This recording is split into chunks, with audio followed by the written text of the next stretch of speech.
Welcome, everyone, to the launch of the research project Visions for Replacing Fossil Fuel Revenues in Africa, with a deep dive into 5 case studies from across the continent, which are Angola, Tanzania, Senegal, Nigeria, and Kenya, reflecting a diversity of both fossil fuel exporters and also countries that are dependent on fossil fuel import dependencies.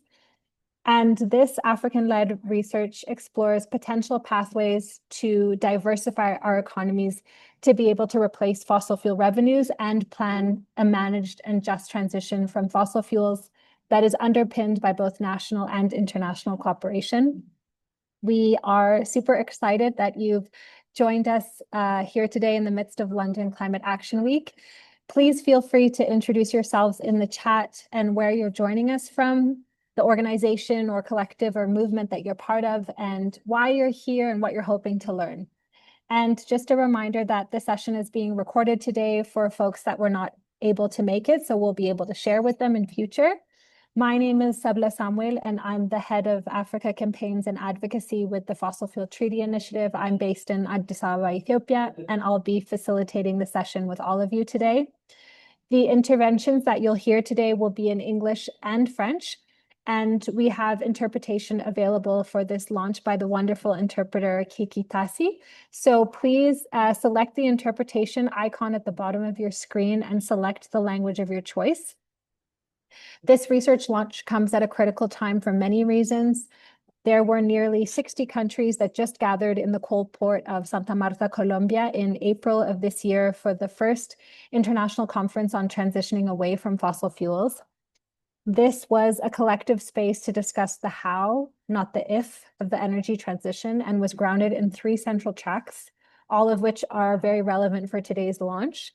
And these are overcoming economic dependence on fossil fuels, transforming supply and demand, addressing governance gaps, and advancing multilateralism on the just transition from fossil fuels. The global energy crisis that has been propelled by the US-Israel war on Iran and the subsequent closure of the Strait of Hormuz that created a chokehold on global energy supply, sent prices soaring, and also put shortages on fuel and fertilizer, have made the economic case to transition away from fossil fuels ever more urgent as a matter of necessity for both energy security and economic independence.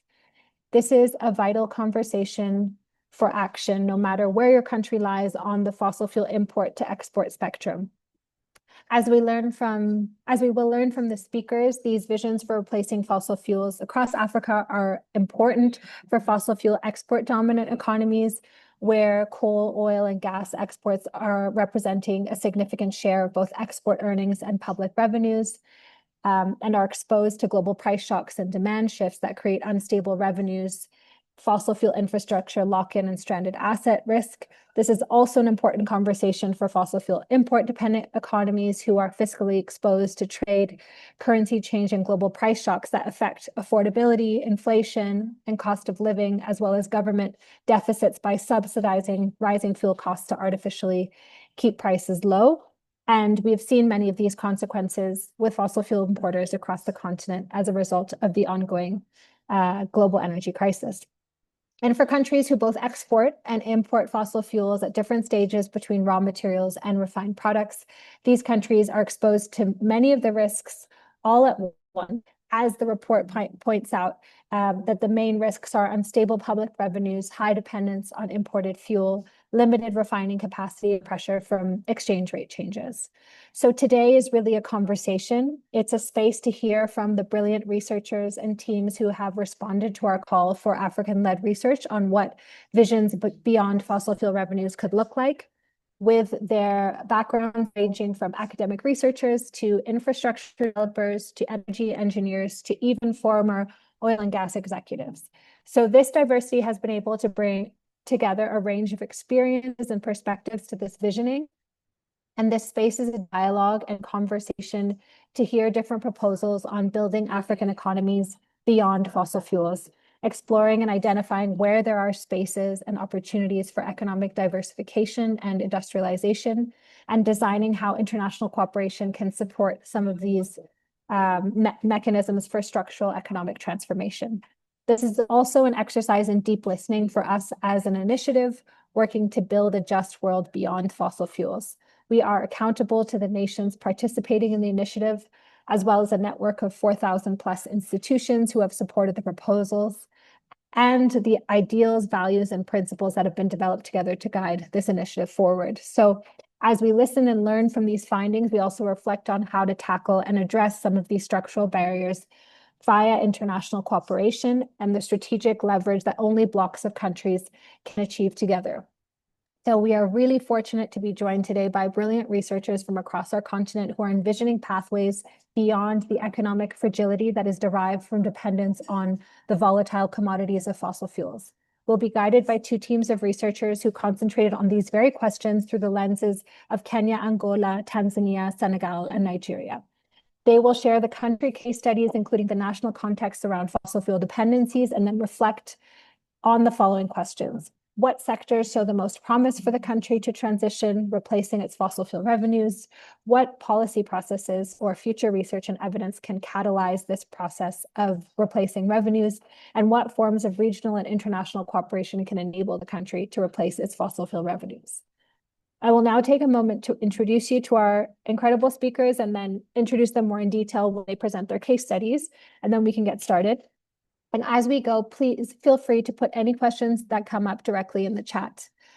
Today, we are lucky to have with us Dr. Jessica Omukuti from Oxford University, Dr. Zainab Aliyu from Reimagine Change, Tracy Tunga from the University College London, Nair de Sousa from the African Circular Business Alliance, Dr. Adia Kumbandao from the University of Glastonbury, Shalinerosa Mbwete, energy engineer, researcher, and climate resilient infrastructure development consultant, Nibwene Mwakibinga, independent expert, and Thomas Klug, also another independent expert, and Dr. Chigozie Nweke-Eze from Oxford University, who is not with us on this launch today, but we thank for his work on this project as an academic researcher and economist in the fields of energy, economics, and transition. I also especially want to thank our brilliant head of research and policy, Dr. Amira Sawas, who commissioned this research and has been shepherding this important work along with this incredible team. The structural challenges and systemic barriers faced by fossil fuel exporters and consumers are not abstract. They are lived realities across much of our continent today.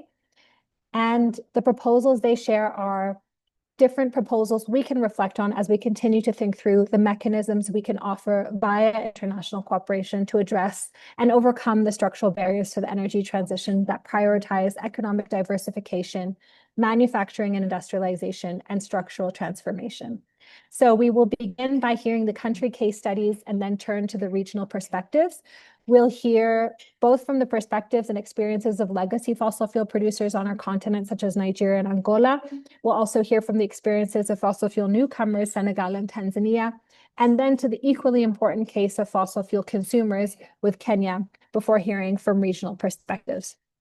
So we will now start with the Nigeria case study from Dr. Zainab Aliyu of Reimagine Change.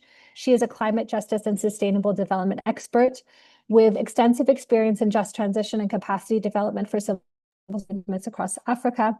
With a PhD in climate justice and a background in international development, Dr. Zainab has led multiple research initiatives aimed at envisioning just transitions away from fossil fuel dependence. She specializes in providing strategic advice to civil society organizations, government, and international stakeholders on climate change, environmental sustainability, and renewable energy development. Zainab's work is focused on ensuring that the transition to low carbon economies is equitable, socially inclusive, and with long-term development goals. And Zainab holds an MSc in Sustainable Development, Climate Change and Environment, and a BSc in Marine Biology. Zainab is based in Nigeria and will share with us today the country case study from Nigeria. So over to you, Zainab, and many thanks. Thank you so much, Tebla. Hi, everyone. Lovely to be here. I'll quickly jump into the Nigerian case study, which I led. As we all know, Nigeria is the largest oil producer in Africa, and oil still dominates over 50% of the country's revenue in terms of the export earnings, and it's actually the backbone of the Nigerian economy. For a long time, this has looked like wealth, but in reality, it is a dependence that has locked us into a fragile economic state where every fluctuation in oil price affects the entire economy of the country.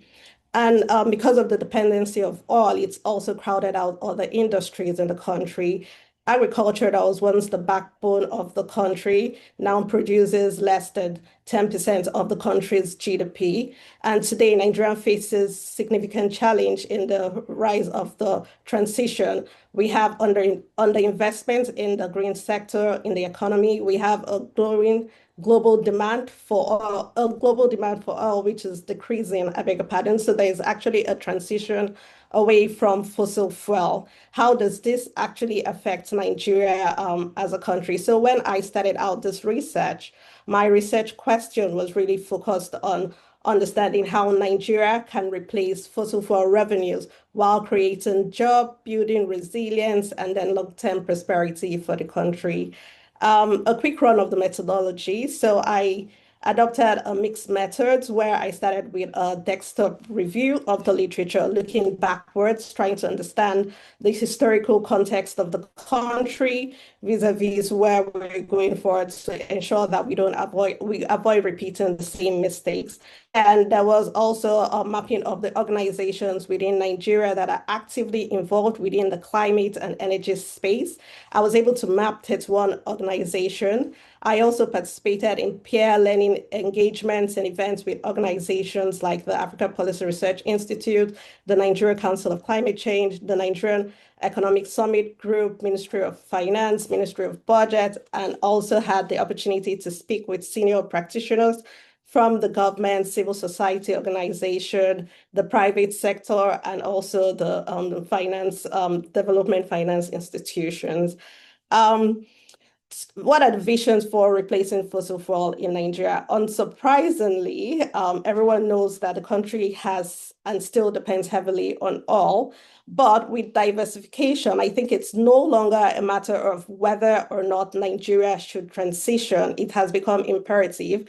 It is actually a fiscal survival strategy at the moment. So the question is, are we going to play an active role in determining the terms on which Nigeria as a country transition, or are we going to be reactive and then act when under pressure to transition when the demand for all products decline?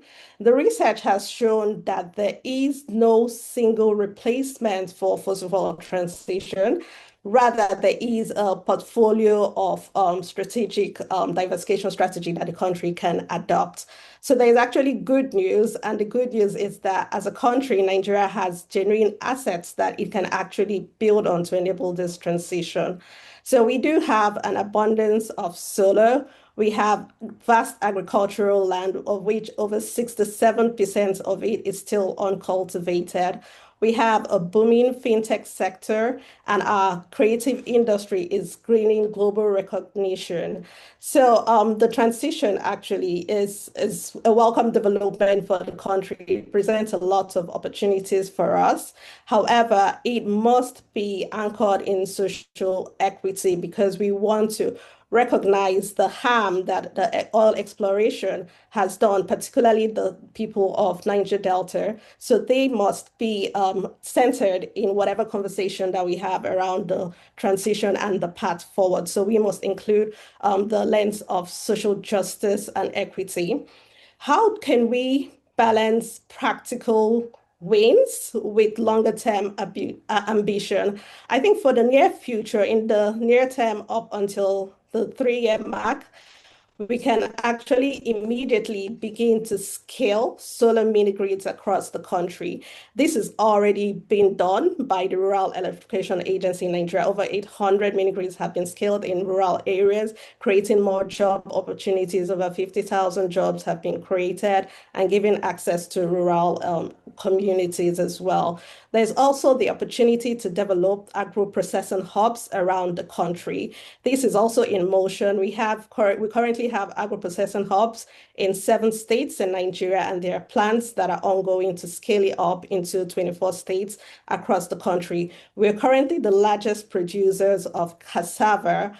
However, this is actually still being done locally. There's not much processing going on. So there's an opportunity to transform it from raw material into finished goods and create higher export value commodities. There's also an opportunity to redirect the subsidy savings into other aspects of the economy, investing in infrastructural development. The fintech is also growing. As I said earlier, we have MoneyPoint, Flutterwave. They're also closing the gap in terms of credit access for micro, small, medium enterprises. So it also presents an opportunity to expand that sector. In the longer term, I think actions for that would really build upon the initial immediate term action, really around how can we develop bigger opportunities in terms of creating a manufacturer industry where Nigeria moves from being importers of solar panels to actually now manufacturing it locally, developing the skills that are required to actually grow the green tech sector in the country. We could also become a regional leader in the export of agricultural products. The African Continental Free Trade Agreement presents a good opportunity for the country as well. I mean, it's one of the big markets. It's going to be one of the biggest markets available on the continent with 54 countries. So it's going to be an opportunity for Nigeria to tap into that market to produce more high value products, which they can export to other countries.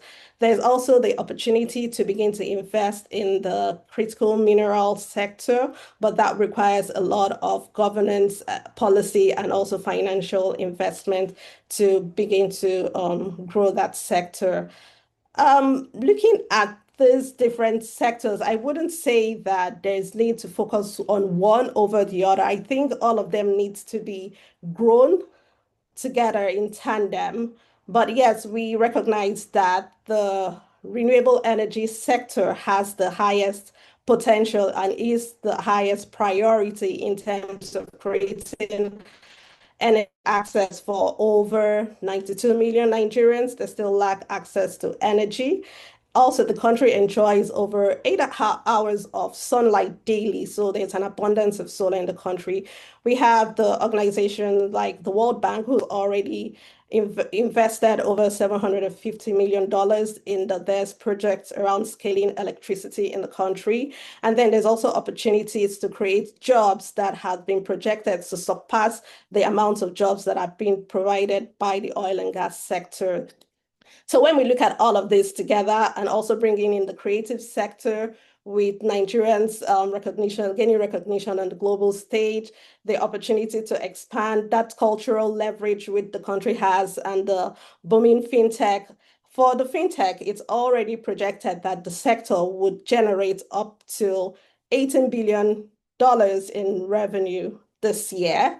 It did generate about 10 billion, close to 10 billion in 2022. So it's almost going to double that amount this year. So these are actually some of the thriving sectors that were recognized, that were highlighted from the research that I conducted. Thinking about how all of this is actually going to happen because this transition cannot be achieved alone. I think that there are three levels to it. On the one hand, we have the policy and governance side.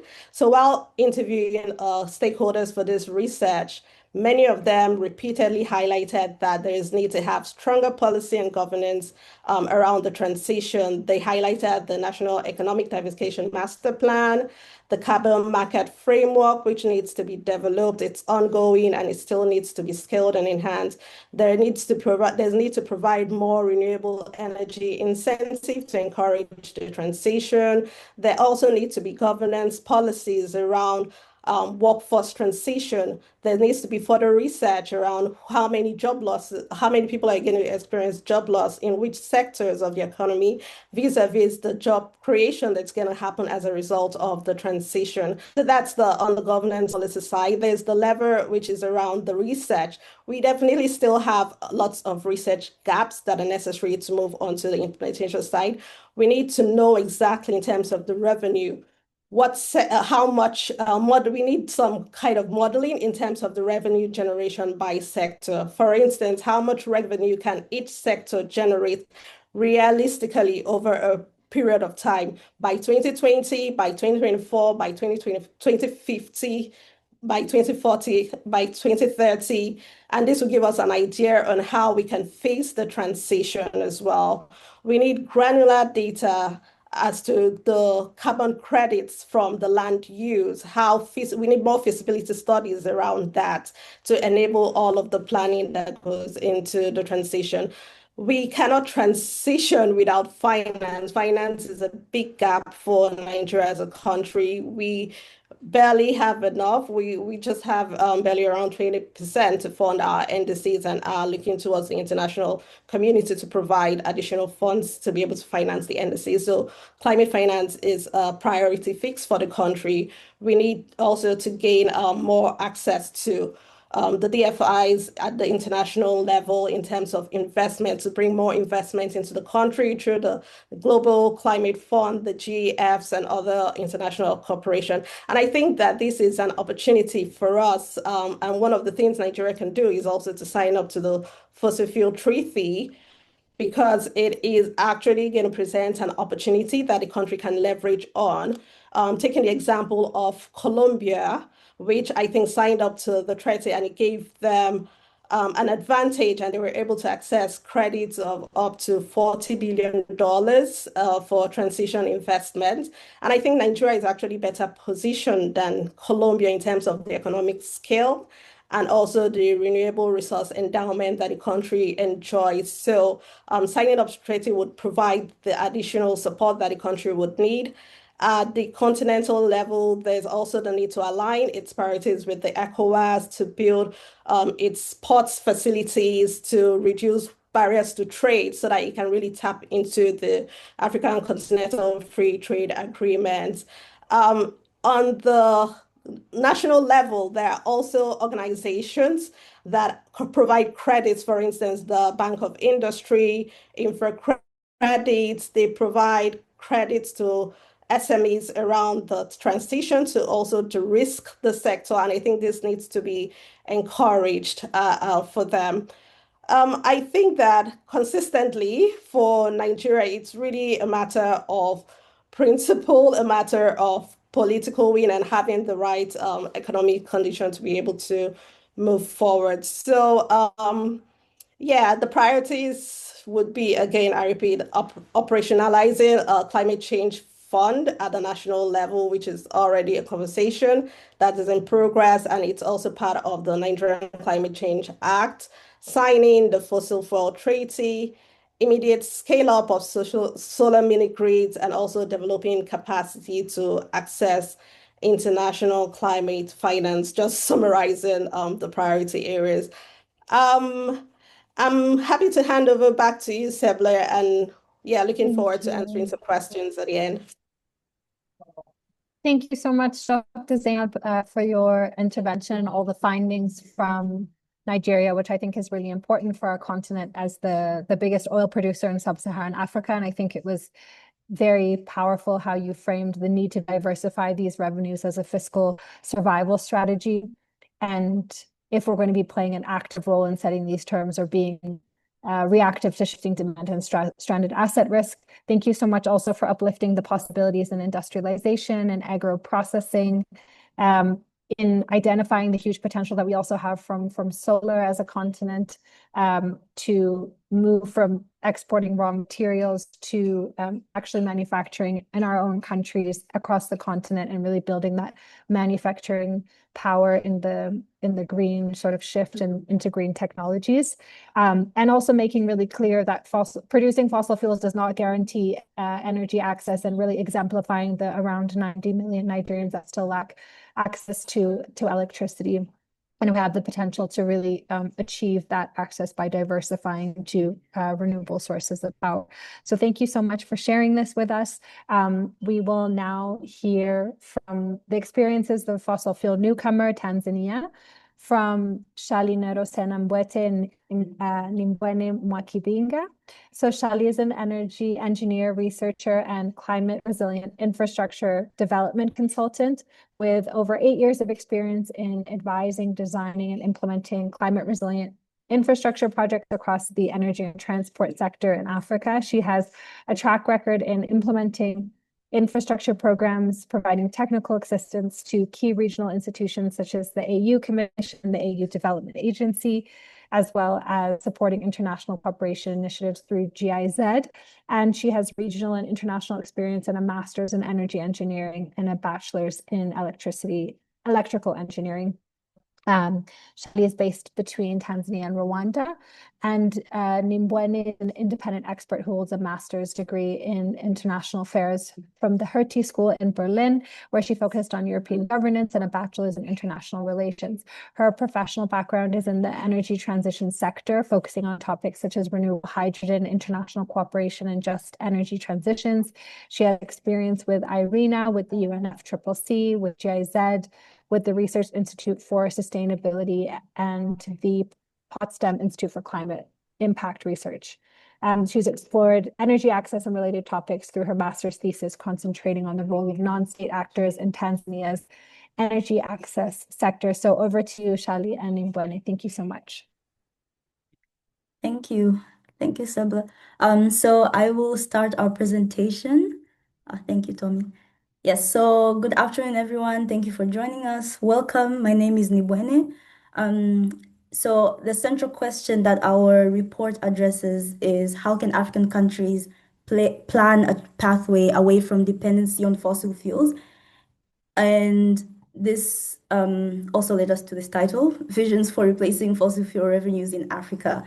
So Africa remains heavily dependent on oil, gas, and coal, and that dependency carries real consequences for the climate, economies, and communities. And this report comes at a very critical time with experienced economic volatility following disruptions in oil and gas, first in 2022, and most recently since March, when African countries, in this case, are some of the most affected, not just in the energy sector, but across entire economies.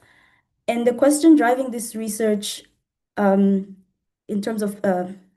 question driving this research, how can African nations plan a pathway away from dependency on fossil fuels, is what we will address in this report very briefly, in this presentation, very briefly. And of course, you're welcome to read the report. We're happy if you read the report and ask us questions, which we'll try our best to answer at the end of this presentation. Joining me are my team members, Nair de Sosa on Angola, Adia Kumbandao on Senegal, and Shali Rosena Mbwete on our cross-cutting findings. And together we spent a year researching, conducting over 30 interviews, and built the evidence base for what comes next. So if we can go to the next slide. Thank you. Yeah, so as we highlighted in the previous slide, our report covers the 3 countries, Angola, Senegal, and Tanzania, and these are from 3 different regions of Africa. So we have Southern Africa, Western Africa, and Eastern Africa, and Angola is the established fossil fuel producer, and the other 2 being, I guess, quote-unquote, emerging producers, mostly in the gas sector, some already producing or exploring bigger projects.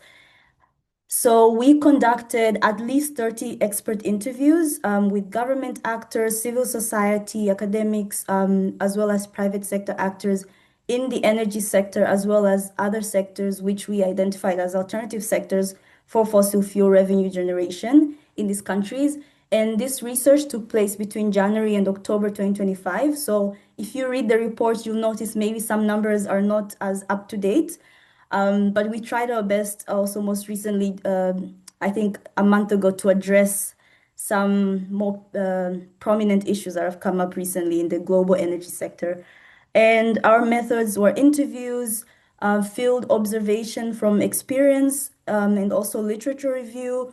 And our findings were also informed by a stakeholder workshop, which we participated in June 2025 in Bonn. And this was hosted by the Fossil Fuel Treaty Initiative. And there we engaged with several stakeholders from different countries in the global south, which was very relevant for our work. So first, I'll start with Tanzania. This is in East Africa. They're just okay, not just recently, but about a decade ago, or maybe a bit more than a decade ago, discovered large deposits of gas, offshore gas, yes, in the southern part of the country, and that's been something that's being talked about in the energy space in the country. So, Tanzania is an emerging producer and it is at a crossroads. So, there isn't direct fossil fuel dependency in terms of the economy, but there is some dependency on energy, power generation, for example. And now, with this, if this project goes through, this $42 billion project goes through, that means Tanzania will be locked into fossil fuels for a couple of decades, perhaps. So, this is a significant risk. And also, coal could become stranded assets, coal mines specifically. The country has increased coal exports, at least when we did the research last year. Coal exports had increased since 2022 following Russia's invasion of Ukraine. And there is a lot of donor dependency in terms of renewable energy projects, renewable energy funding, and also climate finance is debt-based and donor-driven. So these are some of the issues in the country. In terms of power generation, hydroelectric power is contributes the most to that, as well as natural gas comes in second. And there are plans for solar projects, for example, and also wind, but geothermal energy remains untapped, even though the country does have a very big part of the sorry, what is it called? The the Rift Valley, the East African Rift Valley, yes, which Kenya already is using to generate geothermal energy. So the LNG decision is the most pressing in this case, and we have highlighted some alternative sectors.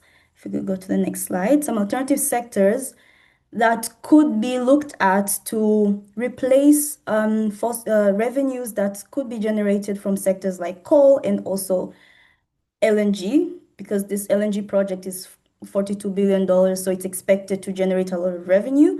But instead, we offer some recommendations. So here we only highlight two: renewable energy and mining, specifically critical minerals. So with renewable energy, the Tanzanian government could make use of the East African power pool. I think it's already making use of that, but I think there's more potential there. The East African power pool, as well as the Southern African power pool, to become a net exporter of renewable power to regional, to neighbors such as Kenya, Zambia, Malawi, and others in the East and Southern, also Central African regions. And there's a lot of untapped solar potential as well as untapped wind potential. And these could all be used to make to feed into this vision of becoming a net exporter of renewable electricity. In terms of mining, we highlight in our report nickel and graphite. So Tanzania holds 5% of the world's graphite reserves and also significant nickel deposits, and these can be used to contribute to regional battery manufacturing for electric vehicles as well as renewable energy products, renewable energy technology, sorry. And Tanzania's critical minerals are only a genuine alternative resource. This is very important. If the value stays in Tanzania, that means domestic processing and not raw exports. And these, in our report, we recommend processing be done at a regional level because this is a lot of work, obviously. And also, we have neighboring countries exploring the same sectors. So regional cooperation is always the best thing. Yeah, and renewable powers, the mines can help reduce the dependency on fossil fuels in the mining sector. And this can make Tanzania more competitive and also its products more attractive, especially in a world where sustainability is becoming a very attractive thing in trade. And these two sectors reinforce each other when governed well. And other mentions we have in our reports, ecotourism, as well as agro-processing and manufacturing. And agro-processing specifically is very important because agriculture contributes the most to the Tanzanian economy. And there are already products underway with GCF and some private actors such as banks, and we think that if these are properly invested in, they could make agriculture more sustainable than it is, and also increase productivity in that sector, and therefore increase revenue in agriculture. So our policy recommendations, these two recommendations we have here to develop a national just transition investment fund, as well as sunset policies to phase down all fossil fuels by 2040, they work as a pair. So the JTIP is the investment vehicle that makes the fossil fuel phase out politically viable, and the sunset policies the sunset policy cluster is the credible commitment that will unlock international finance. In Tanzania's own 2050 decarbonization plan already targets 100% renewables. Sunset policies will make that ambition legally binding and fundable. And a just transition is important in Tanzania to attract investment, create new industries and jobs, and also ensure workers and communities are not left behind in this process. And lastly, I want to highlight regional and international cooperation opportunities for Tanzania, specifically the green tariff walls through the African Continental Free Trade Agreement. And this free trade agreement can be used as a justice tool to impose levies on important carbon-intensive products. And here, the green tariff wall is a key recommendation because it's the most structurally the most structurally ambitious, and it's a trade policy reform, not just a financial ask. The core argument is that green industrial investment does not automatically generate local jobs, skills, or value addition. That requires smart, deliberate trade rules, not just capital inflows. A green tariff, therefore, has to be designed correctly to create the local benefit requirement at the point of trade. And other mentions from our report include the East African Power Pool, which I just highlighted a few slides ago, to position Tanzania as a net renewable energy exporter, the regional green reskilling platform, and the African Just Transition Alliance.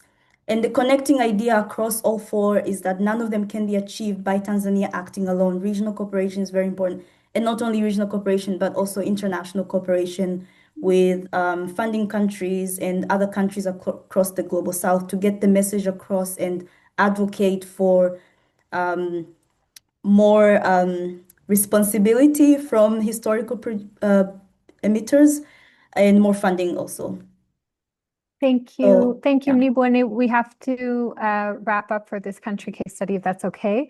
Yes. Thank you so much for showing also the context from an emerging fossil fuel producer. I think that's really helpful for countries with similar contexts across the continent, and also looking at the potential for transition minerals to actually support the transition. I'm hearing from a lot of the presentations basically making this move from raw material exporters to actually industrializing in country, empowering Pan-African industrialization to actually move much farther up the value chain. So thank you so much for sharing. Please try to keep each country case study just to 7 minutes, because we want to be able to have discussions with everyone who's joined us here. So yes, now we'll hear the Angola case study from Nair de Sousa of the African Circular Business Alliance. She is a clean energy consultant and climate geoscientist with a focus on advancing the energy sector in Africa through low carbon technologies in multiple sectors. She leads business, geosciences, and technology teams responsible for supporting governments and businesses in improving their NDCs by implementing circular economy strategies and policy implementation. So we'll give the floor now to you, Nair, to share the country case study from Angola. Thank you so much. Okay, thanks a lot for the presentation, Sibylle. So I will go to present the Angola case on this report. And as a country, just similarly as Nigeria, Angola is a country that has long depended on fossil fuels, revenues, and the government is still currently launching rounds to open up new ultra-deep marine wellbores to counteract the natural pressure declines in mature oil fields. So the dependency is so high, accounting for approximately more than 30% of the GDP almost 100% of the exports and approximately 60% of the government revenues. There is increase in proven oil reserves in relation to gas reserves, and most of the gas is associated with oil. Regarding the different forms of energy use, the electricity matrix in Angola is vastly dominated by hydroelectric dams in the country, but only around 20% is currently leveraged. So there is still around approximately 18 million people which have no access to electricity, especially in rural areas. And there is effort that has been done to align the country's NDC with international expectations. But the country is currently being criticized because of the recent update on the NDC 3.0. And the criticism is over the amount of fund that has been allocated to the country versus project implementation and the success when it comes to climate financing. So the energy transition for the case of Angola, it's very peculiar case because not only because the familiar cycle of volatility in oil prices that are currently exacerbating the debt to GDP ratio, but especially because political frictions inside the ruling party are directly connected with the country's wealth management and also is directly connected with decision making and the amount of funds that are allocated for energy transition and climate financing. So in Angola, there is a strong donor dependency and excessive foreign consultancy influence, which poses a huge risk to energy transition, not only in terms of projects implementation capacity, but especially because the solutions have not been designed or built from Angolans. So the solutions are mostly adapted to Angola and it can be translated in long-term failure. So as for alternative sectors, could you please go to the next slide, please? Our main direct source of alternative revenues in the very short term could be agriculture, food processing, that can be translated into high value manufacturing from special economic zones. Actually, this has been the main focus for economic diversifications. From the report, you could see that there are many projects ongoing. As for renewable energy in Angola, it's also a very good alternative, but it seems to be remote in terms of providing a direct source of revenue in the short terms due to technicality constraints related to how the national plan for development has been led. Despite playing an important role in Angola, the manufacturing sector still faces many structural challenges, which goes around dependency on imports. There is a fragmented value chain, and because of this reason, diversification is very low in progressing, and there is a low job creation behind commodities. Also, the report finds that using the agriculture and food processing as a way to convert waste into biofuels, it's a better form. It could be a better sustainable way to reduce the use of fossil fuel without having to go for chemical fertilizers and having more resilient ecosystems. For the next slide, please. Okay. Our recommendations are also focused on what the current policies have been showing. For example, the oil and gas local content law has some constraints, and it fails especially because it only focuses on the oil and gas sector.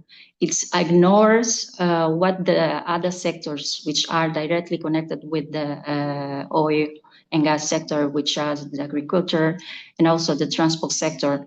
They are not taken into consideration. Also, there are some the economic tax reform influenced by the Financial Asset Action Task Force. It's a policy that allows taxation and a transparent and better control of the country's wealth. The renewable energy plan currently that is being conducted on a national level is actually the Senegal's renewable energy plan. The report recommends that there could be a separation in between what is national plans and what are the oil national company's plans. So also the fossil fuel subsidy reform should be subsidy removal should be well management. There could be transparent report of how the saving money is being conducted and how it's being managed. So basically, an understanding if the civil society is provided with the information of how the money is being canalized, then it could avoid backlashes and all the manifestations, political issues that have been ongoing in the previous years and the previous months. So for the next slide, also it can be seen that there is some level of structural weaknesses when it comes to regional and international corporations. The participation of Angola and some partnerships have been weak. They are not yet systematic integrated into a coherent transition plan, and it results in overlapping projects, inconsistent financing logic, slow system in transportations. And there was also a weak regional electricity integration comparing to West Africa and Eastern Africa. There is also limited cross-border transmission capacity, which reduces grid stability. So I think these are especially some of the aspects that could be changes over Angola so that the energy transition could have a more smooth path and how global expectations are aligned. So I'll pass the ball to Shali Rosena, which also part of that will be comparing the cases for our group. Thank you. Thank you so much, Naya, for your presentation. And I think, again, showing the experiences of another legacy producer on our continent, such as Angola, and the high levels of export dependency and government revenue that come from a volatile sector such as fossil fuels. And again, I'm hearing a lot of the echoes around the potential to move away from patterns of colonial extractivism to really building our regional power through manufacturing and policies around import substitution, industrialization. Thank you so much. It's really helpful to see the different pieces coming together. We will now hear about the context of another emerging fossil fuel producer, which is Senegal, from Dr. Adia Kumbandao. Dr. Adia of the University of Glastonbury is a Senegalese economist with nearly a decade of experience in energy projects in Senegal, to which she concentrated also on her thesis on themes of energy efficiency and energy saving. She has worked in many government structures and also participated in associations and the private sector, such as the Morocco-Senegalese Electricity Company, evolving in the field of electricity, allowing her to combine technical and theoretical skills around the energy market. And she's participated in many conferences and engagement around energy and sustainable development in Senegal. She has a bachelor's and master's degree in applied economics and a PhD in economic and quantitative analysis, and is based in Senegal. So over to you now, Dr. Adia, for the Senegal case study. Thank you so much. Donc, thank you, Selbe. Sorry, Donc, you'll present in French, right? oh yeah, I will present Sorry. in French. Okay, yes, Let's that's make perfect. diversity. Yeah. Yes, so everyone, if you do not speak French, please click on the interpretation icon in the bottom of the screen to hear in the language of your choice. Et merci beaucoup, Adia. À toi, c'est à toi. Good evening, good afternoon. I would like to thank this initiative on the fossil fuel treaty and also all the initiatives set up in order to support the collaboration between the different participants. Without delay, let me share my presentation with you based on what you have done in Senegal. It's important to know the energy context in our country. Since 2024, petrol has been discovered and Senegal became an oil producer. Notice that fossil fuel represent about 115 national production, and in terms of transport, industry also depend largely on that energy. So the authority consider this as being a way of reducing the cost of energy and to support the country to produce energy to the country and accelerate universal access to energy, mainly based on the strategy of gas production.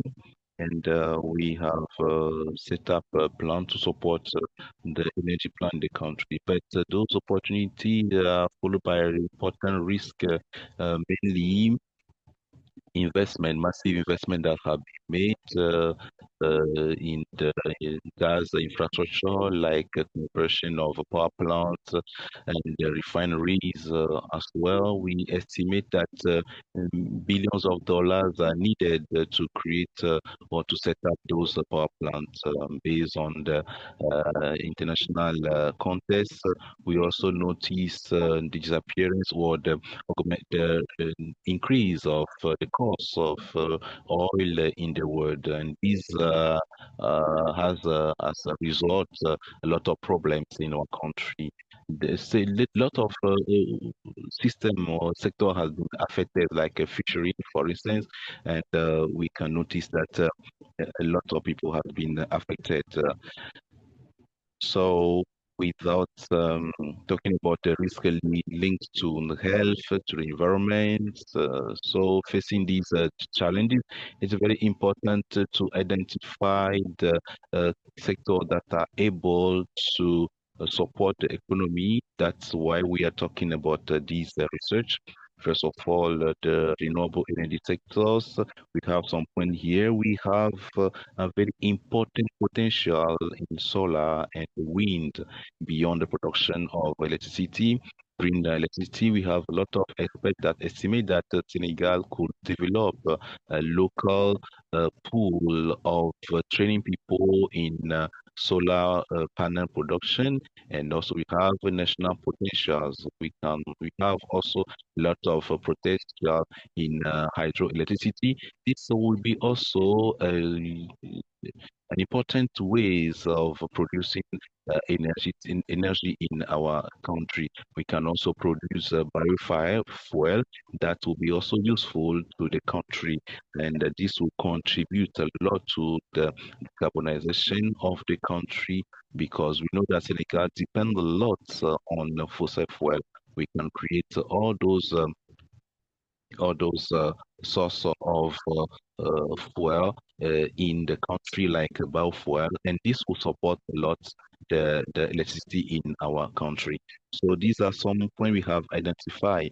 We have also identified the agricultural sector that is also an important way of supporting the economy in Senegal. But we need some political choice that are clear, strategic investment that lead to recommendation that we have elaborated in our study. The first recommendation is to orientate a part of our revenue, like the one of gas and petrol, to some sectors like agricultural production, or we can also focus on education or supporting and our communities' activities.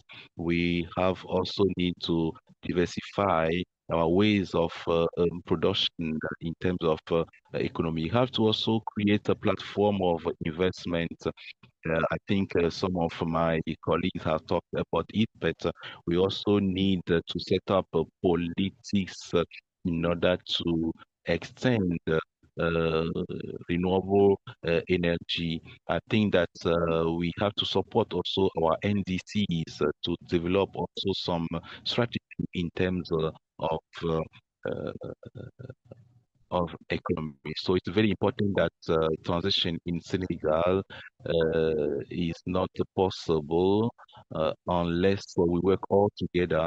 That's where it's important to see what we can do at the level of international cooperation, but also at national cooperation. So it's very essential for us to bring out three main challenges. First of all, the finance, transport and technology, and skilled development. These three elements are very important in Senegal, and we have also to share our skills. Today we have a lot of energy and solar potential, hydro, electricity. There is less coordination in order to develop clear cooperation. Senegal as well as other countries of ECOWAS has to work on green technology, for instance, and also to work on what the communities is able to produce. These are some main recommendation. Senegal has an opportunity, a unique opportunity at a different level compared to some other countries here in West Africa. Our production are recent, but we can use the revenue based on oil or on gas in order to support other sectors.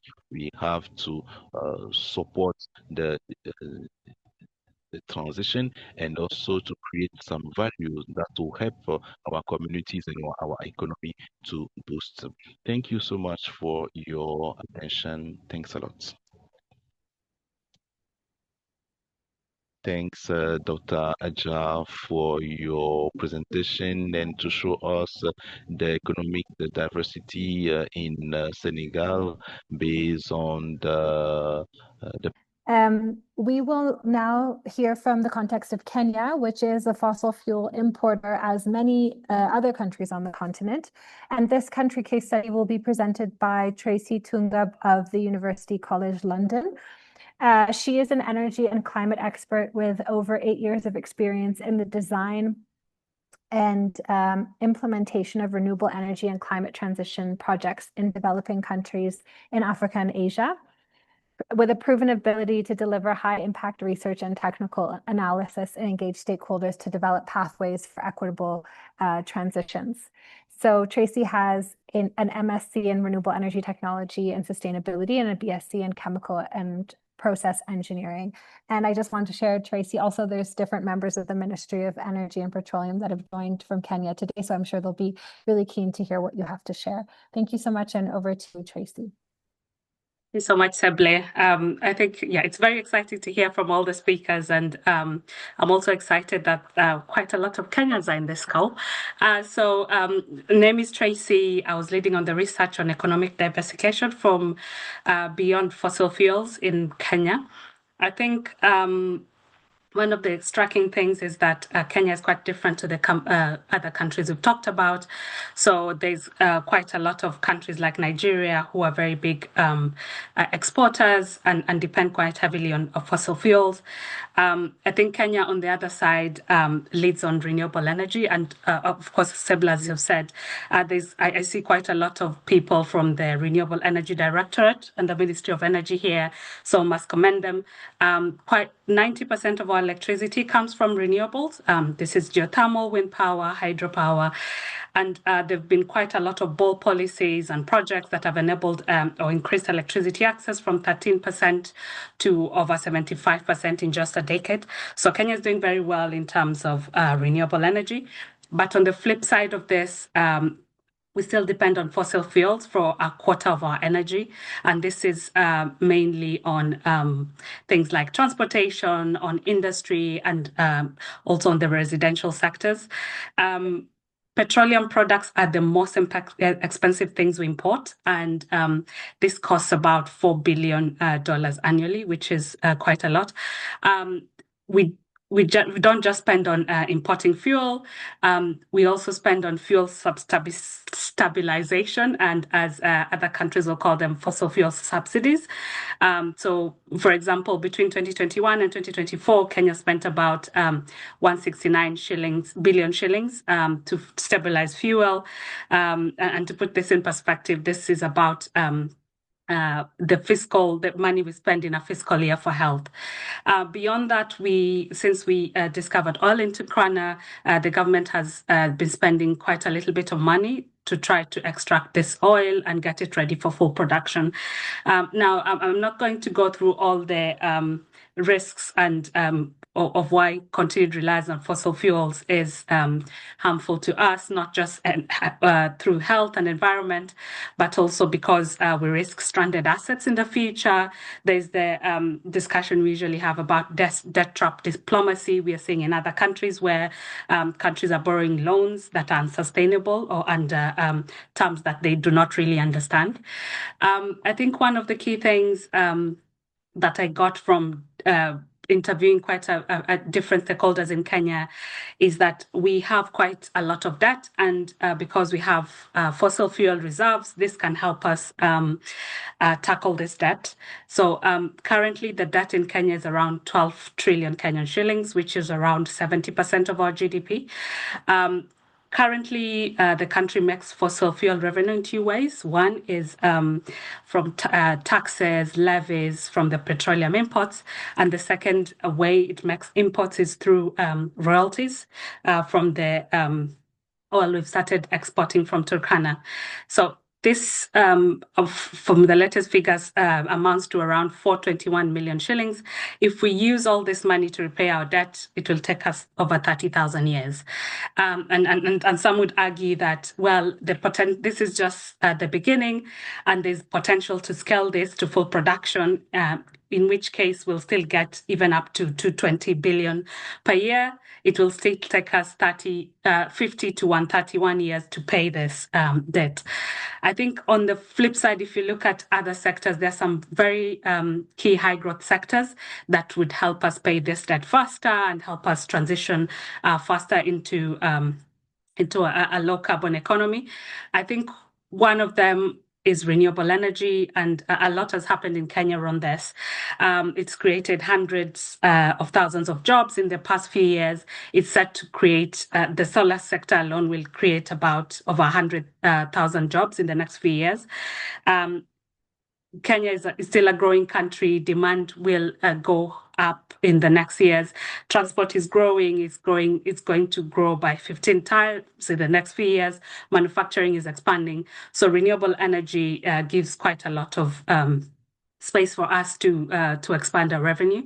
The other one, I think, is agriculture. So agriculture has always been the backbone of the economy, hires 40% of people in the country. And a project being done by the government called the Kenya Climate Smart Agriculture Strategy has proven that if we employ climate smart practices, then you can boost agricultural revenue by 41%. And it's estimated that if we scale this, this could generate 450 shillings billion annually. And not only that, it would improve food security, but it would also create more jobs. The other sector I think that is important to highlight is green manufacturing. So everyone has talked about manufacturing, and I think it comes from different places. I think quite a lot of African countries have different critical minerals, and we're trying to build manufacturing sectors around that would tap from that. The potential in Kenya for green manufacturing is huge, not just surrounding critical minerals or that would power clean energy, electric vehicles, wind turbines, but also there's electric mobility. Electric mobility is growing at 58% annually in Kenya, and this there's so much potential in green manufacturing, not just assembling electric vehicles, but looking at charging infrastructure and all these things, which will create quite a lot of jobs. I think that the last sector I would highlight is the digital economy. There's so much potential here, not just for Kenya, but for Africa as a whole. The digital economy has been growing at 10% in Kenya every year. It's projected to grow even more and could be a very, very big contributor to our GDP, about 1.2 trillion shillings. I think one of the key things, like the others have talked about, is the transition should be a pathway. And in the report, I recommend 3 steps. So the first one is just looking at, I think Kenya has great policies, by the way. There's the Kenya Energy and Investment Transition Plans. There's different energy policies. I think what the key thing that could happen is integrating clear and actionable fossil fuel transition plans. So the timelines to phase out fossil fuels. And this is also integrating them with the different roadmaps for the different sectors. So the transport and the industry and all the other sectors. In the short to medium term, I think phasing out fossil fuel stabilization and funding for fossil fuel infrastructure, and then redirecting this revenue into the key sectors I talked about would be great. And then, of course, there's the long term where we look at industry and say, how do we decarbonize these industries? Just to finish, I see you, Jess, already. I think international cooperation is going to be very, very important, not just because there's tools and frameworks and things that we can learn from other people. There are other countries who've done several other things in Africa, and I think the treaty can help bring that together. There's also the debt resolution support or facility that I know the treaty is working on that can renegotiate debts for other people, for countries. I think that would be very, very useful. And just negotiating fairer trade partnerships and agreement. I won't go into the trade partnerships. Everyone has talked about that. I'll end it there. I would encourage you to read the reports. If you have any questions, please reach out. Thank you, Seble.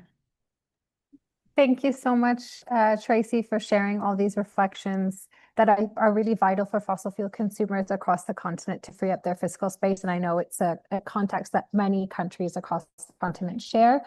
And that dichotomy between being a renewable energy leader, but also having really expensive imports coming from the fossil fuel import bill and on fuel stabilization or subsidies. So I think another important aspect that you highlighted is how much debt can really shrink fiscal space away from alternative energy sources or from critical infrastructure or health and education, and how freeing up the fiscal space from fossil fuel imports can really expand what's possible in terms of the development of the country. So thank you so much for sharing this. I know we're a bit over, we're heading over time, and so I encourage anyone who has questions to put them directly in the chat or the Q&A app. There is one question that's already there. How can Africa use its renewable resources, critical minerals, scientific capacity, and young population to become a global leader in the new energy economy? So if any of the speakers could please respond to that question on the Q&A, that would be really helpful. And anyone who has questions as they come, feel free to share them directly in the chat. So now you've heard all of the 5 country studies, a diversity really ranging from legacy fossil fuel producers to emerging fossil fuel newcomers and fossil fuel consumers or importers. And now you're going to hear regional perspectives across the continent. So this will be presented by Dr. Jessica Omukuti of Oxford University. Dr. Jessica is a senior research fellow on inclusive net zero at the University of Oxford. She has more than a decade of experience working in the climate space and has expertise in research engagement in the design and implementation of climate change and net zero programs. She has led projects in international organizations such as the GCF, Mercy Corps, and CARE, and consulted for institutions including the African Development Bank and the European Climate Foundation. Her areas of expertise include net zero climate action, just transitions, private and public sector climate finance, disaster and risk mitigation finance. Jessica has a PhD in climate justice and equity in climate finance, an MSc in climate and development, and a BSc in meteorology, and is based between the UK and Kenya. So over to you, Jessica. Many thanks. Thanks, Seble. I'll just, it's a difficult job. I've come after very interesting speakers, very, very good points raised. And what I'll try is to just pull it together. And I'll do this through stories. Let's start off with this one. Imagine two African countries. The first country, government officials wake up every morning hoping that oil prices go up. And then and with that, there'll be increases in revenue, there'll be increases in foreign exchange earnings, then they'll have better public budgets. And then in the second country, government officials wake up and hope that the prices go down because when prices rise, then the imports become more expensive, inflation increases, and pressures on public finance grows.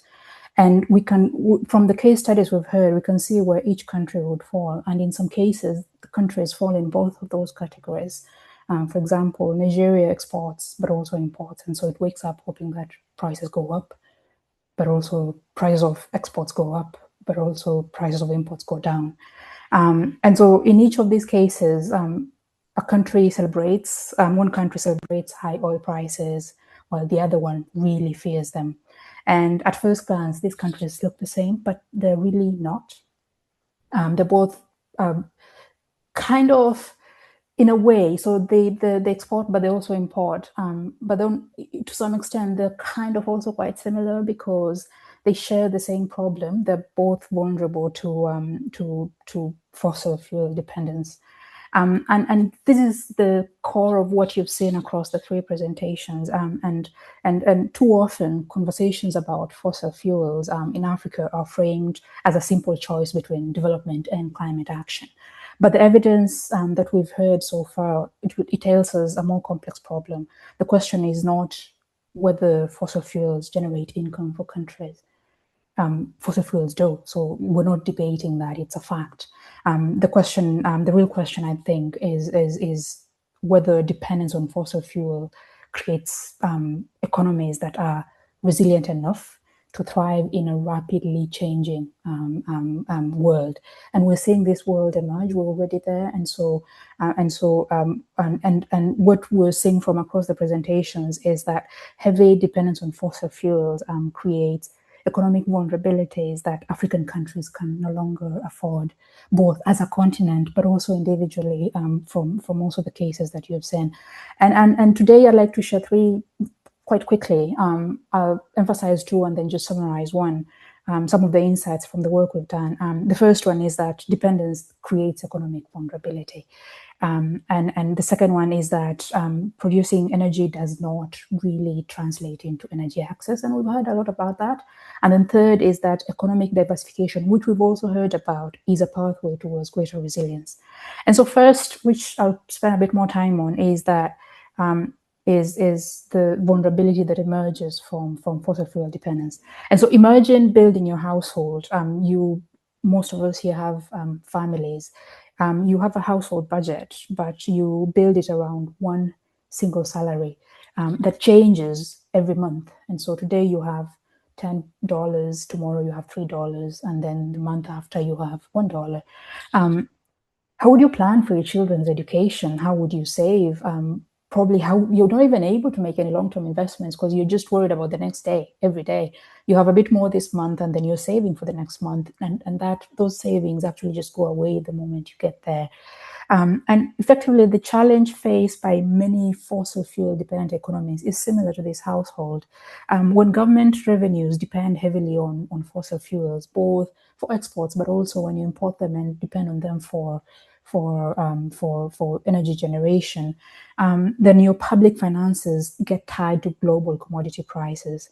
And so when prices rise or increase, you have more revenues, but also depending on which side of the fossil fuel dependence you're on, but also when prices fall, governments face difficult choices about spending, investments, and also debt. And so the challenge is not just volatility, it is about that it's because these revenues often encourage countries to become dependent on a very narrow set of sectors. We've heard about that from the different countries. And in most cases, governments make decisions based on expectations of fossil or future revenues from fossil fuel. And this matters because the global energy system is changing. We know that, and I won't go into that at this point. And that is a problem for countries because, as I said, for a household, if you're making investments with expectation that you get returns in 10, 30 years, and the investment ecosystem changes, then your returns are actually at risk.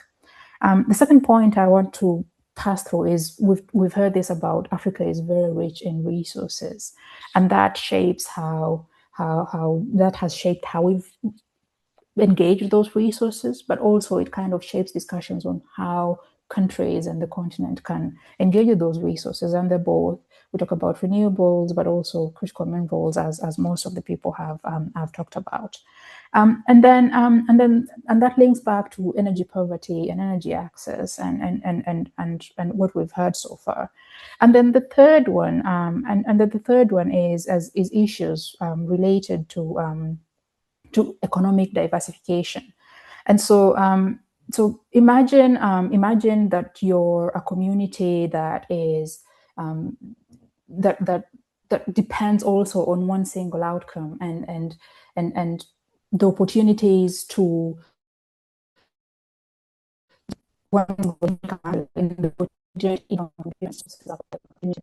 it also means that when that single sector wants to income lasts, it will experience economic hardships.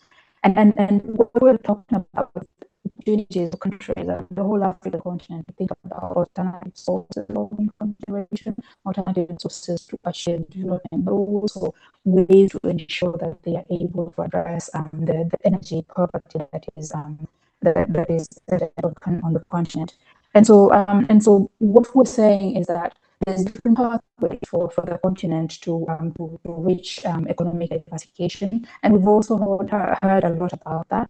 And what we're emphasizing is that there's no when the continent doesn't have to transition today, we're thinking of a stepwise approach. And the reason we're talking to you about this is because we like to interpret that into a message is that Africa does not need to abandon fossil fuels today. It is not possible. The continent has invested already.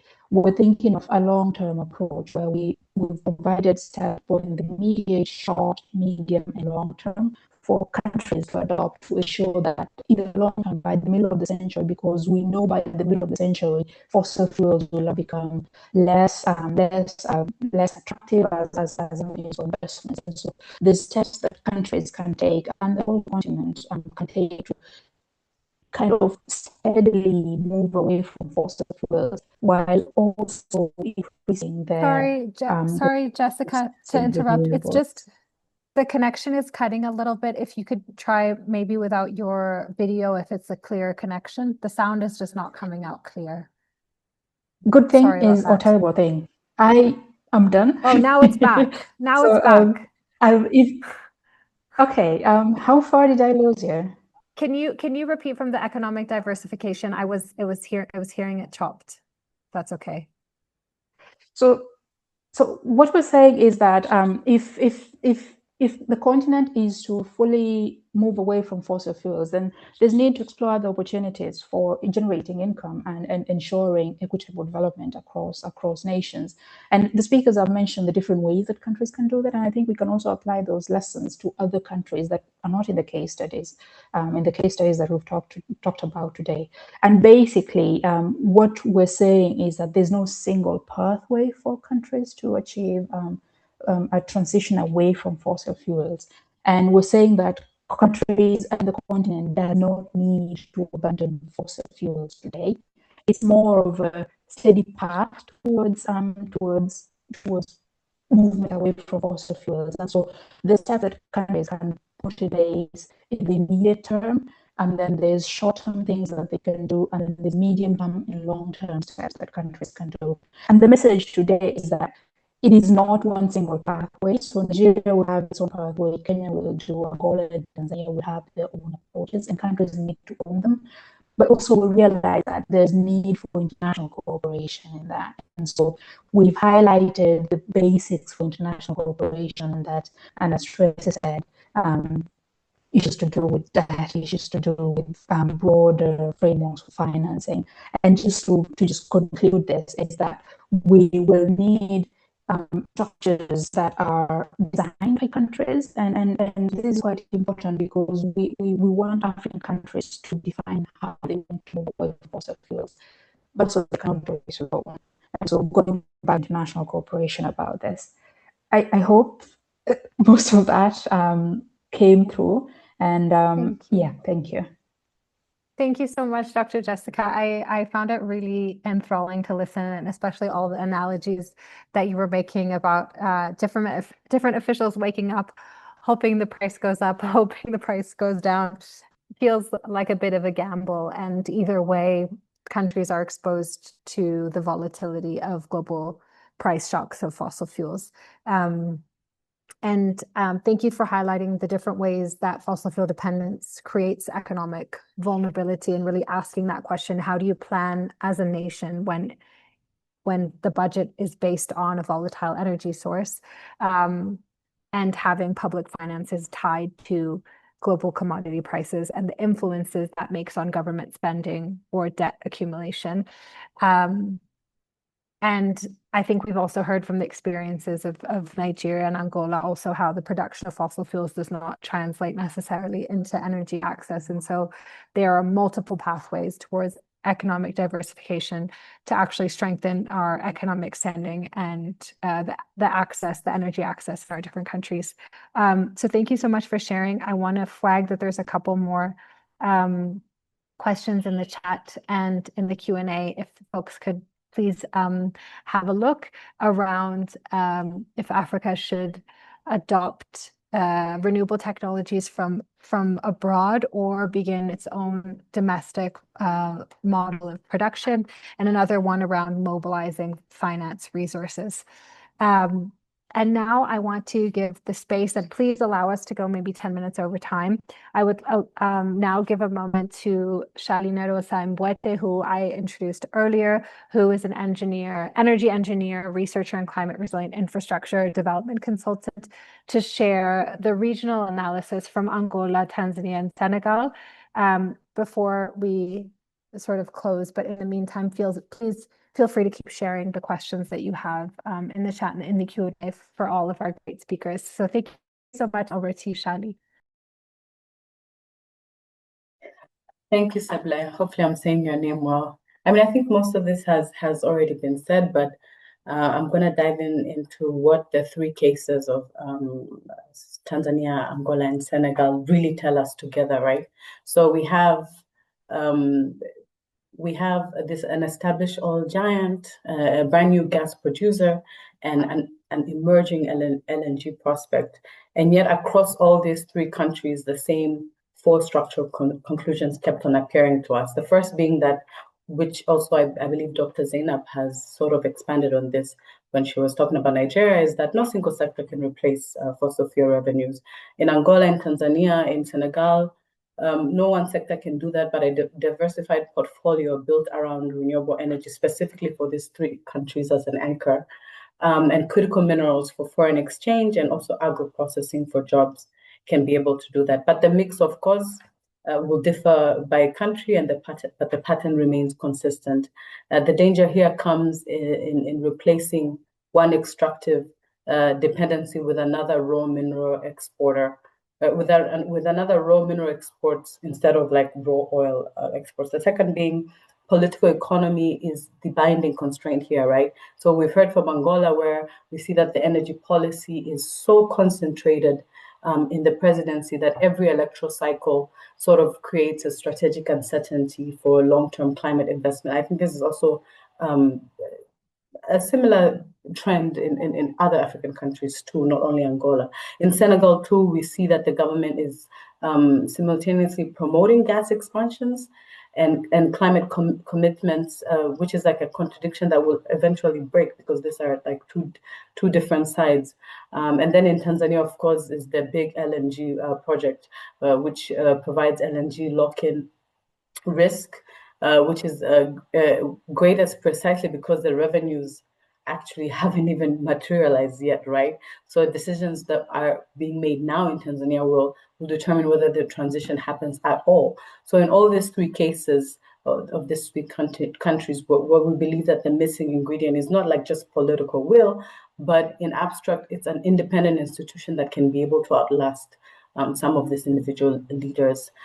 Point three is the Just Transition Investment Platform that we've discussed. Across all these three countries, we found that there was a need for a single sovereign-led investment framework that could coordinate NDC implementation, workers' protection, green finance access, fossil fuel phase-out planning in one place.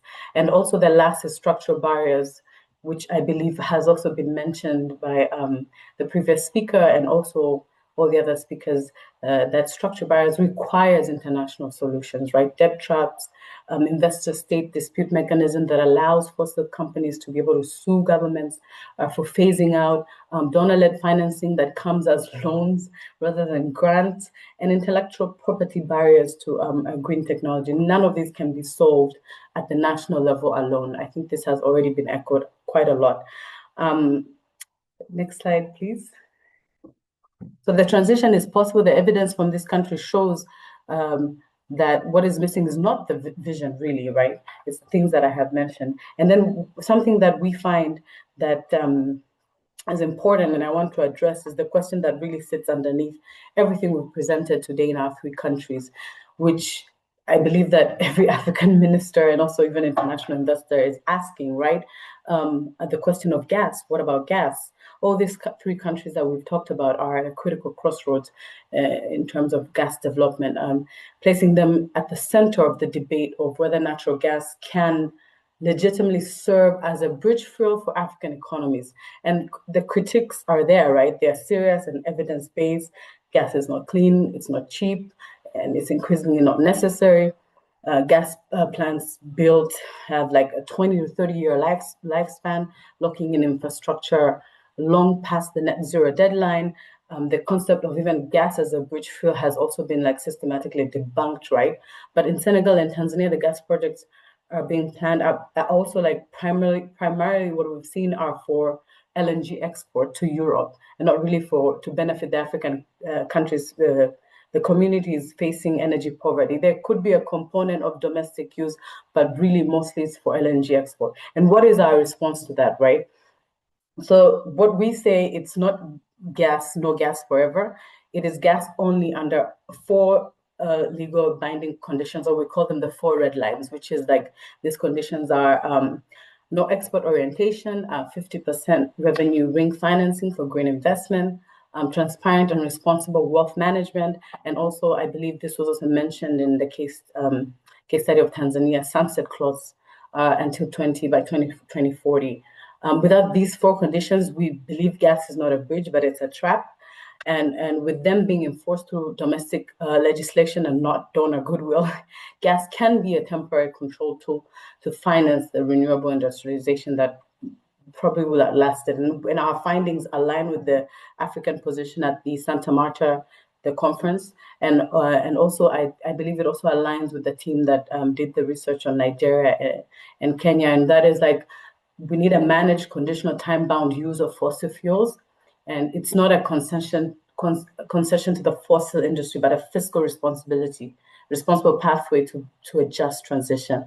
And with all that, everything I've said today, and my team has talked about the different recommendations, the JTIPs, the sunset policies, the green tariff walls, all of these we believe, again, they require more than national political will. It requires a platform, and this is where we feel, next slide please, that the fossil fuel treaty, this is what the fossil fuel treaty could offer. This is what we feel like, as we have seen that national actions, as I've said, are not sufficient. So we believe that the FFT platform is uniquely positioned to be able to provide the structured international support that makes just transition across African countries possible. And some of those models or ways or offers it could do is, the first is maybe through model legislation, sunset clause templates, JITP design frameworks, mandatory fossil assets disclosure laws. This would be like ready for governments to adapt rather than building from scratch.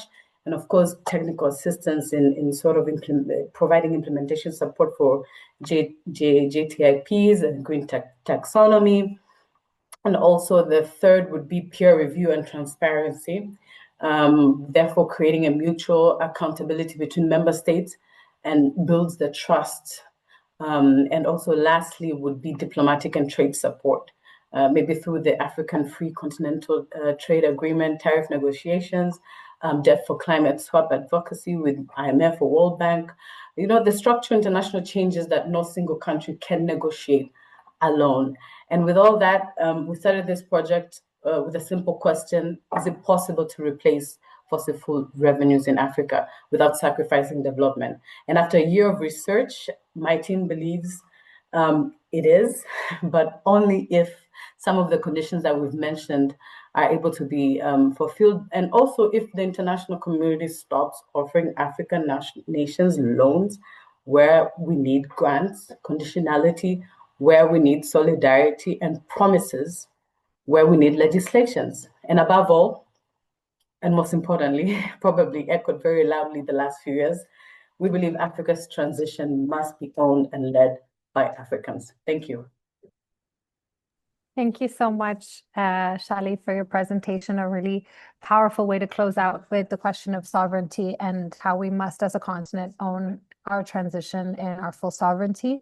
And I think the things that have really resonated that I've heard across the different country case studies and the regional experiences are really the need to break free from the export dependencies of raw materials that we've seen characterizing a lot of the fossil fuel producers, and that we need to shift this, because otherwise the green transition could literally replicate these same patterns, exporting the raw minerals and importing solar panels, importing batteries, importing charging facilities, importing EVs, and staying still at the bottom of, I guess, this global value chain. And we need to break through from that as a continent, and break free from this pattern of importing debt and inflation and dependency, and instead really promote green industrialization as a bloc of countries to mobilize our collective power. So thank you so much for showing the different ways this is kind of impacting our continent as fossil fuel producers, as fossil fuel consumers, as countries who have mixed economies in the process of energy transition. To map our way forward, we also want to share why, as an initiative, these findings are really helpful for us as an initiative that's grounded in international cooperation, global justice, and equity. We have the goal to we have the objective of catalyzing international cooperation towards a just, financed, and equitable transition from fossil fuels towards a future that's people-centered, cooperative, and decentralized in our energy systems. So as we hear these different visions and proposals from across the continent as an initiative, we can reflect on what we were able to take on board as mechanisms for international cooperation that support a justice-based transition and that align with the values and principles of our network, as well as how we expand the appropriate visions into further pathways for economic diversification and energy transition. The ongoing global energy crisis has exposed how we are all fundamentally interconnected, that the closure of a strait as narrow as just over 30 kilometers can bring global energy supply to its knees.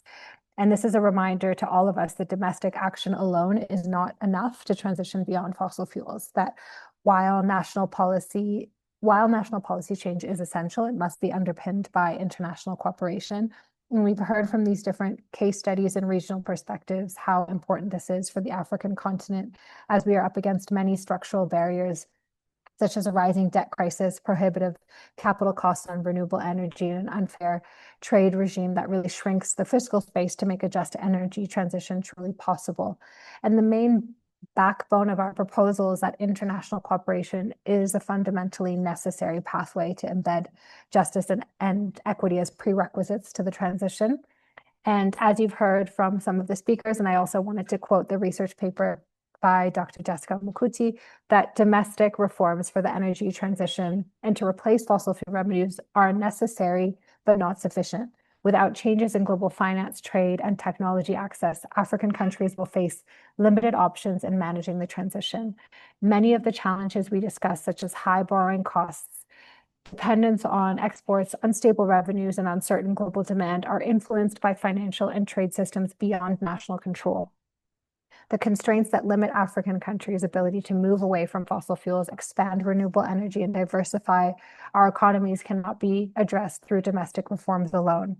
Effective transition planning, therefore, requires both stronger domestic institutions and active engagement with international cooperation mechanisms that can address these structural constraints.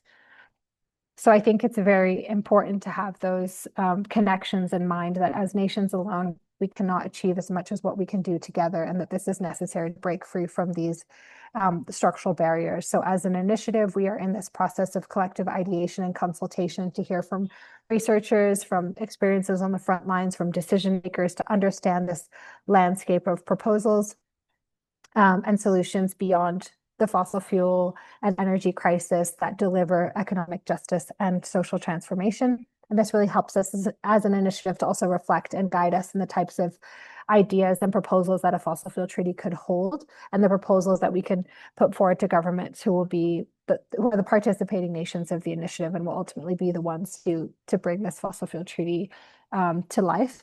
And we want that to be, grounded in also these structural issues for global justice and equity that you've also voiced today.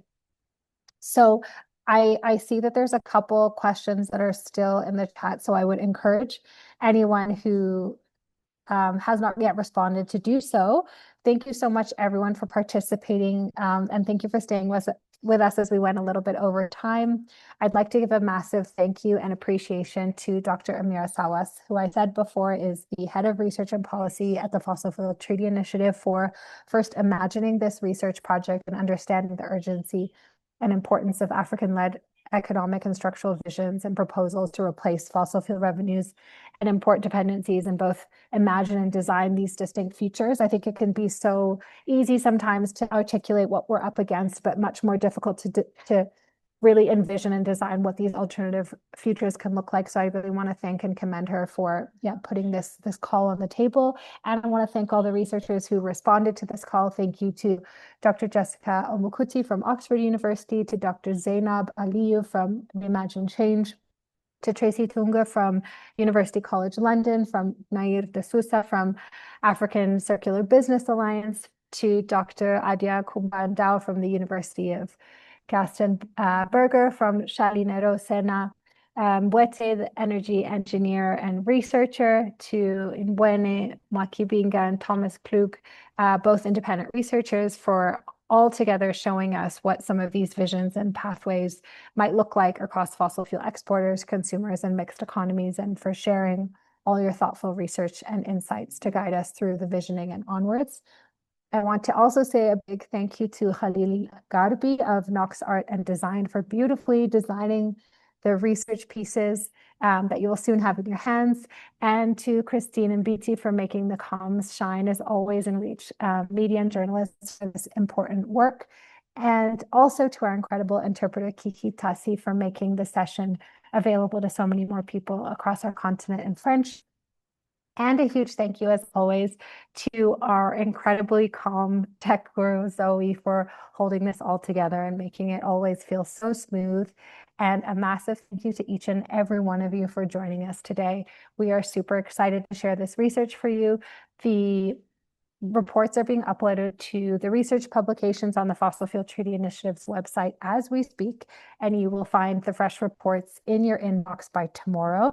And we hope that it helps you envisioning in your visioning and world making, from policy making to campaigning to advocacy to teaching, to think beyond our current economic entrapments and build just and strong economies beyond fossil fuels.